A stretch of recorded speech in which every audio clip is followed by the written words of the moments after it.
اللہ تعالیٰ قرآن کریم میں فرماتا ہے، اے ایمان والو، روزے جس طرح تم سے پہلے لوگوں پر فرض کیے گئے تھے تم پر بھی فرض کر دیے گئے تاکہ تم پرہیزگار بن جاؤ۔ رمضان کا مہینہ وہ ہے جس میں قرآن مجید نازل کیا گیا، جو لوگوں کے لیے سراسر ہدایت ہے،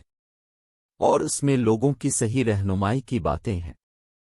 اور غلط اور صحیح کو الگ الگ کر دینے والی صاف اور واضح باتیں موجود ہیں۔ سو تم میں سے جو کوئی اس مہینے میں موجود ہو وہ اس پورے مہینے کے روزے ضرور رکھے۔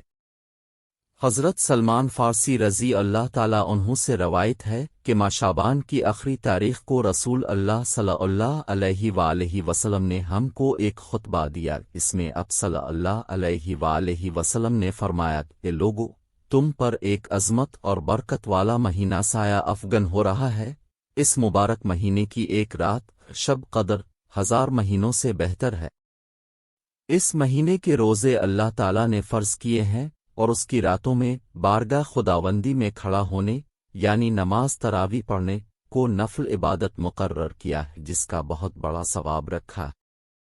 جو شخص اس مہینے میں اللہ کی رضا اور اس کا قرب حاصل کرنے کے لیے کوئی غیر فرض عبادت، اللہ کی رضا اور ثواب حاصل کرنے کے لیے افطار کرائے تو اس کے لیے گناہوں کی مغفرت اور آتش دوزخ سے آزادی کا ذریعہ ہوگا، اور اس کو روزہ دار کے برابر ثواب دیا جائے گا بغیر اس کے کہ روزہ دار کے ثواب میں کمی کی جائے۔ اب صلی اللہ علیہ وآلہ وسلم سے عرض کیا گیا کہ اے رسول اللہ صلی اللہ علیہ وآلہ وسلم، ہم میں سے ہر ایک کو تو افطار کرانے کا سامان میسر نہیں ہوتا، تو کیا غربا اس عظیم ثواب سے محروم رہیں گے؟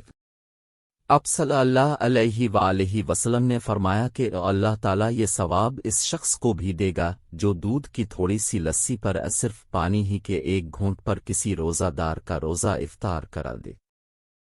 اس شخص کو اللہ تعالیٰ میرے حوض یعنی کوثر سے ایسا سراب کرے گا جس کے بعد اس کو کبھی پیاس ہی نہیں لگے گی تاکہ وہ جنت میں پہنچ جائے۔ اس کے بعد اب صلی اللہ علیہ وآلہ وسلم نے فرمایا، جو آدمی اس مہینے میں اپنے غلام و خادم کے کام میں تخفیف اور کمی کر دے گا،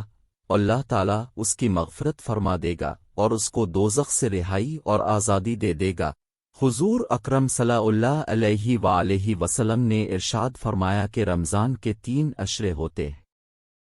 اس کا پہلا عشرہ سراسر رحمت کا ہے، درمیانہ عشرہ نزول بخشش کا ہے، اور آخری عشرہ تو عذاب سے خلاصی کی دستاویز ہے۔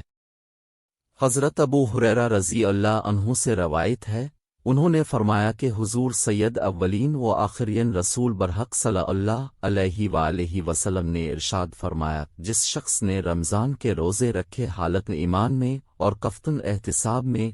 اس کے لیے اس کے پہلے گناہ معاف کر دیے جائیں گے، اور جو شخص رمضان میں عبادات میں مصروف رہے گا حالت ایمان میں اور کفتن احتساب کے ساتھ، اس کی پچھلی کوتاہیاں معاف کر دی جائیں گی، اور جس شخص نے حالت ایمان اور کفتن احتساب کے ساتھ شب قدر میں عبادات کی، اس کی گزری کوتاہیاں بخش دی جائیں گی۔ روزہ ایک ایسی عبادت ہے کہ جس کے بارے میں سرکار دو عالم صلی اللہ علیہ وآلہ وسلم کا ارشاد مبارک ہے کہ اللہ تعالیٰ فرماتا ہے، روزہ میرے لیے ہے اور اس کا اجر بھی میں خود ہی دیتا ہوں۔ یعنی یہ اللہ اور اس کے بندے کا براہ راست معاملہ ہے کہ بندہ اللہ تعالیٰ کے حکم کی بجا آوری میں تمام دن کھانے پینے اور نفسانی خواہشات سے راکا رہتا ہے، اور اس کے ان آداب کی پوری پابندی کا خیال و احساس رکھتا ہے، اور ان پابندیوں کے مطابق اپنے دن رات کو گزارنے کی کاوشیں کرتا ہے، تو یقیناً اللہ تعالیٰ اس کا اجر خود ہی عطا فرماتا ہے۔ ایک اور حدیث مبارک میں ارشاد فرمایا، وہ روزہ آدمی کے لیے ڈھال کا کام دیتا ہے بشرطے کہ وہ اسے پھاڑ نہ ڈالے۔ حضرت ابو ہریرہ رضی اللہ عنہ سے ہے کہ جب یہ ارشاد فرمایا تو عرض کیا گیا، سے کسی کے ساتھ پھاڑا جا سکتا ہے؟ ارشاد فرمایا، جھوٹ غیبت کے ساتھ، یعنی روزے کی حالت میں جھوٹ، غیبت، گالم گلوہ، لڑائی جھگڑا اور دوسری اس طرح کی باری چیزوں اور باری باتوں سے سختی کے ساتھ ممانعت کی گئی ہے۔